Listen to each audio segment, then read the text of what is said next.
샬롬, 말씀 읽어주는 김기웅 목사입니다. 오늘도 기대하는 마음과 사모하는 마음을 가지고 하나님의 말씀 함께 읽겠습니다. 예레미야 7장 1절부터 15절까지의 말씀입니다. 예레미야에게 임한 하나님의 메시지다. 하나님의 성전 문에 서서 이 메시지를 전하여라. 들어라. 하나님을 예배하러 이 문으로 들어오는 너희 모든 유다 백성들아. 만군의 하나님, 이스라엘의 하나님께서 너희에게 말씀하신다. 너희 행위를 사는 방식과 하는 일을 깨끗게 하여라. 그래야 내가 이 성전을 내 집으로 여기고 너희와 함께 지낼 수 있다. 이곳에서 전하는 거짓말을 터럭만큼도 믿지 마라. 이곳은 하나님의 성전이다. 하나님의 성전이다. 하나님의 성전이다. 이 말은 거짓이며 터무니없는 소리다. 너희가 행실을 사는 방식과 하는 일을 깨끗게 하고 사는 방식과 이웃을 대하는 방식을 대대적으로 고치며 빈민과 고아와 가부들을 착취하던 일을 멈추고 이곳에서 무죄한 자들을 이용하거나 이 성전에 숨어 다른 신들을 섬기며 너희 영혼을 파괴하는 짓을 그만둘 때에야 비로소 내가 너희 이웃이 되어 너희와 함께 살 것이다. 그때가 되어야 내가 너희 조상들에게 준 이 나라는 내가 항상 머무는 집, 나의 성전이 될 것이다. 아무 생각이 없구나. 너희는 너희 지도자들이 던져주는 거짓말을 잘도 받아 삼키고 있다. 생각해보아라. 너희는 그렇게 강탈하고 살인하고 이웃의 아내와 간통하고 입만 열면 거짓말하며 우상숭배와 최신 유행 종교를 쫓아다니면서 이 성전, 나를 예배하는 곳으로 구별된 이곳에 들어와 우리는 안전하다 말할 수 있다고 생각하느냐? 밖에서 아무리 극악한 짓을 벌였어도 이 장소에만 들어오면 아무 문제가 없다고 생각하느냐? 여기가 그런 범죄자 소굴이더냐? 너희는 나를 예배하는 곳으로 구별된 이 성전을 그런 곳으로 바꾸어도 된다고 생각하느냐? 그렇다면 생각을 다시 하여라. 내가 보고 있다. 무슨 일이 벌어지고 있는지 내가 똑똑히 보고 있다. 하나님의 보고다. 전에 실로에 있던 그 장소, 전에 내가 내 백성을 만나던 그곳을 찾아가 보아라. 그곳이 지금 어떻게 폐허가 되었는지, 나의 백성 이스라엘이 악한 길로 갈 때에 내가 그곳을 어떻게 만들었는지를 잘 보아라. 내가 거듭 너희를 따로 불러 엄중히 경고했건만 너희는 듣지 않고 가던 길을 고집했다. 회개를 촉구했건만 달라지지 않았다. 그러므로 이제 나는 나를 예배하는 곳으로 구별된 이 성전, 너희가 무슨 일이 있어도 너희를 안전하게 지켜주리라고 믿고 있는 이곳, 내가 너희 조상과 너희에게 선물로 주었던 이 장소에 전에 내가 실로에서 했던 것과 같은 일을 일으키겠다. 전에 실로 주위에 살던 너희 옛 친척과 지금은 사라진 북방 왕국, 너희 동족 이스라엘 백성에게 했던 것처럼 너희도 싹 쓸어버릴 것이다. 이것은 하나님의 말씀입니다.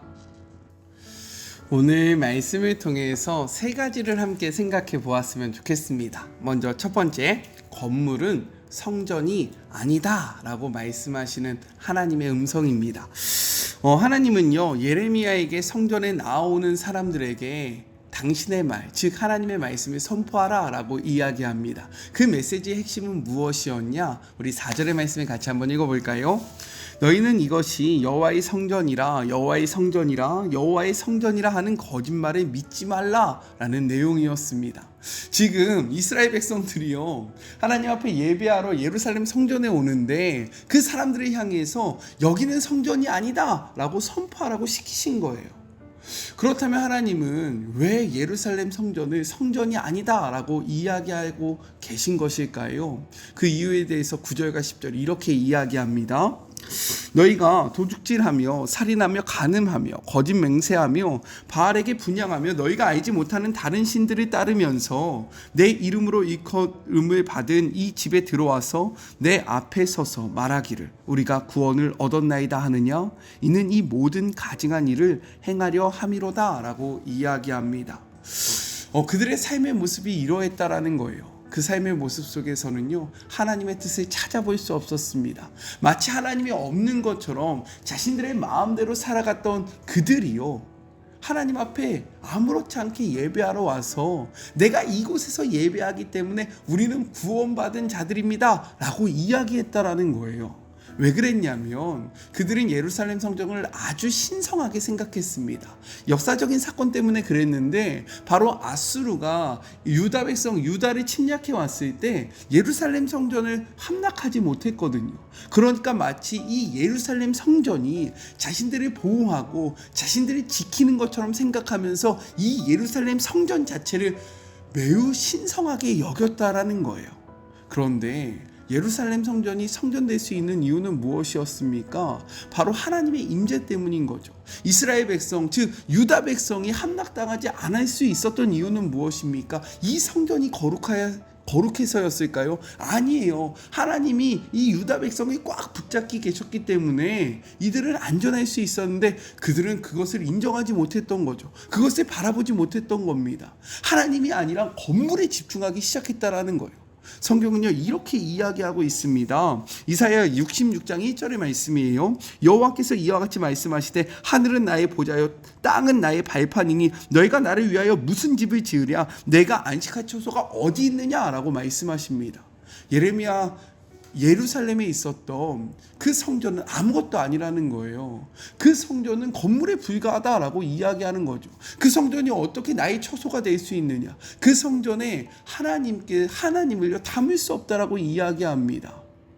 하나님이 없는 것은요, 아무런 의미가 없다라고 이야기하고 있는 거예요. 그런데 이스라엘 백성들은요, 마치 그 건물이, 예루살렘 성전이 하나님인 것처럼 그곳에만 거하면, 그곳에만 있으면 자신들이 어떻게 살아왔던 상관없이 모든 것이 용서받는 것처럼 생각했고요. 바깥에서는 마음대로 살아갈지라도 그곳 안에서만 거룩한 척하면 하나님이 기뻐하신다라고 생각했다라는 겁니다. 하나님은요, 그러한 모습을 무엇이라고 이야기합니까? 가증스러운 일이라고 선포하고 있어요.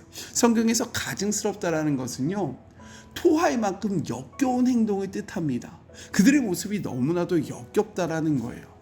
하나님이 원하셨던 삶의 모습은 무엇이었냐? 성경은 이렇게 이야기합니다. 레위기 20장 26절의 말씀이에요.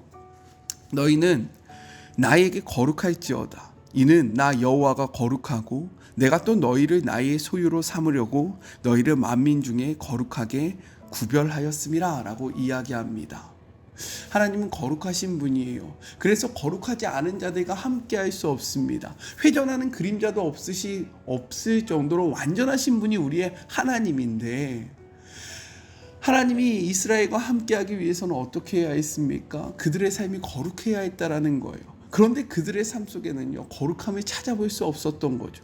그럼에도 불구하고 그들은요, 하나님의 소유하기에 노력하는 것이 아니라 성전에 집중하면서 이 성전으로 말미암아 자신들이 구원받았다라고 이야기하고 있는 모습이 너무나도 역겹다라고 이야기하고 있는 겁니다.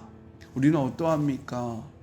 우리를 거룩하게 하는, 그리고 성전을 선전되게 하시는 하나님을 붙들면서 살아가고 계십니까? 아니면 하나님 없는 성전을 붙잡으면서 마치 이것이 우리의 삶을 구원하는 것처럼 여기며 살아가고 있습니까? 이 말씀 앞에 우리가 진정으로 붙잡아야 하는 것이 무엇인지를 바르게 분별하는 우리 사랑하는 마리모 가족들이 되었으면 좋겠습니다.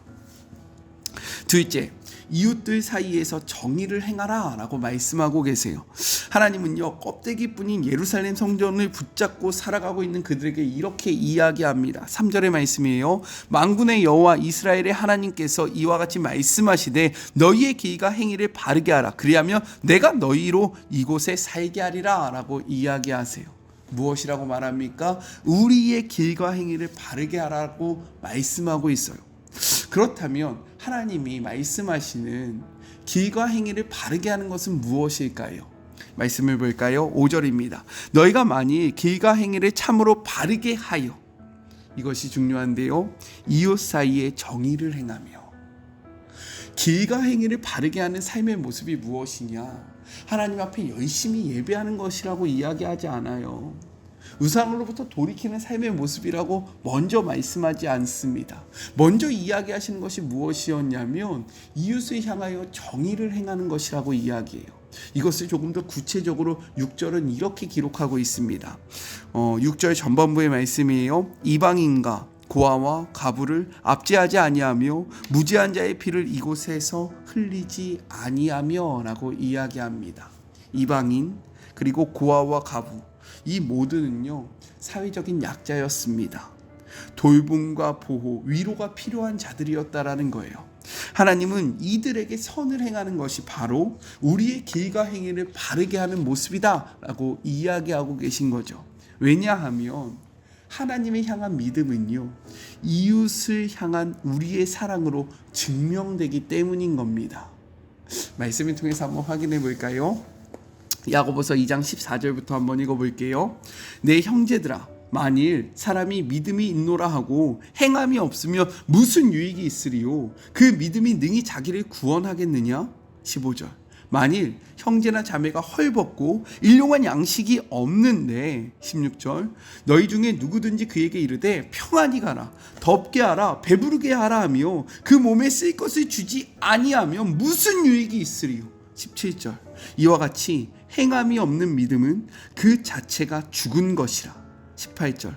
어떤 사람은 말하기를 너는 믿음이 있고 나는 행함이 있으니 행함이 없는 내 믿음을 내게 보이라. 나는 행함으로 내 믿음을 내게 보이리라 하리라. 26절. 영혼이 없는 몸은 죽은 것 같이 행함이 없는 믿음은 죽은 것이다 라고 이야기합니다. 이렇게 성경은요 우리의 믿음은 이웃을 향한 사랑으로 증명될 수 있다라고 이야기하고 있는 거예요. 하나님을 사랑하십니까? 정말 사랑하세요? 그렇다면 우리의 삶 속에는 하나님을 사랑하는 그 믿음을 증명할 수 있는 방법이 있습니까? 하나님은요 지금 우리의 믿음을 우리의 삶을 통해서 증명하라 라고 말씀하고 있는 거예요. 하나님을 향한 믿음을 하나님의 형상을 소유한 이웃을 사랑하는 모습으로 드러내는, 증명하는, 그를 통해서 바른 길과 바른 방향으로 나아가는 우리 사랑하는 마리모 가족들이 되었으면 좋겠습니다. 마지막 셋째, 어디로 보내든 무엇을 명령하든에 대해서 이야기를 하고 있습니다.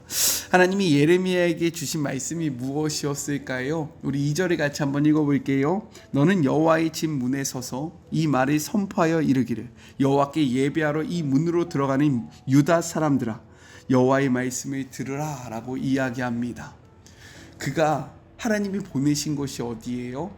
바로 예루살렘 성전의 문 앞입니다. 그리고 그가 선포했던 말씀은 무엇입니까? 우리가 함께 읽었던 4절. 이곳은 하나님의 성전이 아니다 라는 말씀을 선포하라는 메시지를 받았다라는 거죠. 그들은 아까 전에도 이야기했듯이 예루살렘 성전을 너무나도 신성하게 생각했습니다. 그곳이요 마치 자신의 삶에서 놓칠 수 없는 아주 소중한 것이라고 생각하고 있었어요. 그런데 그것이 거짓되다, 이것은 하나님의 성전이 아니다 라고 선포하라는 메시지를 받은 거예요. 이것이 쉬웠겠습니까? 우리 사랑하는 마리모 가족들이 소중하게 여기는 것이 있는데 이것이 가짜다, 그것은 아무런 가치가 없다 라고 누군가 와서 이야기한다면 어떻게 반응하겠어요? 맞아요 라고 이야기하겠습니까? 아니죠. 뭐 저런 미친 사람이 있어, 너 누구야? 라고 이야기하지 않겠어요? 그런데 그 당시 문화 속에서 예루살렘 성전이 가짜다라고 이야기하는 것은 신성 모독에 해당하는 정말로 죽음을 담보로 하는 그러한 행위였다라는 거예요. 그렇기 때문에 예레미야를 어떤 선지자다라고 이야기합니까? 눈물의 선지자다라고 이야기할 수밖에 없는 거죠. 그럼에도 불구하고 예레미야는 어떻게 합니까? 그곳에 가서요 하나님이 전한 메시지를 그대로 선포한다라는 거예요. 왜요? 그것이 바로 그의 사명이었기 때문입니다. 혹시 기억하세요? 예레미야를 처음 불렀을 때 하나님의 그 말씀 우리 같이 한번 찾아볼까요? 1장 7절의 말씀입니다. 여호와께서 내게 이르시되 너는 아이라 말하지 말고 내가 너를 누구에게든 보내든 너는 가며 내가 내게 무엇을 명하든 너를 말할지어다. 어디를 가든 무엇을 전하든 그대로 해야 하는 삶이 바로 예레미야의 삶이었다라는 거예요. 예레미야는요, 그의 부르심에 맞춰서 그 하나님의 뜻대로 살아가는 삶의 모습을 보여줬다라는 겁니다. 어떻게 우리는 하실 수 있겠습니까? 어디를 가든 가라고 명령하시든지 그곳에 가서 무엇을 전하라든지 그것을 그대로 전하실 수 있겠어요? 하나님은 우리에게 이러한 삶을 원하신다라는 거예요. 그래서 하나님은 우리에게 이러한 약속도 주신 겁니다. 이어서 1장 8절의 말씀도 같이 한번 읽어볼까요? 너는 그들 때문에 두려워하지 말라. 내가 너와 함께하여 너를 구원하리라. 나 여호와의 말이니라. 그 상황 속에서 하나님이 우리를 홀로 두지 않으신다라는 거예요. 하나님이 우리를 보내셨을 때 그곳에 너 혼자 당해봐라 라고 하면서 편한 곳, 좋은 곳에서 팔짱을 끼고 지켜보지 않으신다라는 거예요. 우리가 가는 그곳에서 바로 옆에서 우리와 함께 하면서 우리를 꽉 끌어안아 주시며 우리를 보호하여 주신다라고 약속하고 계신 거죠.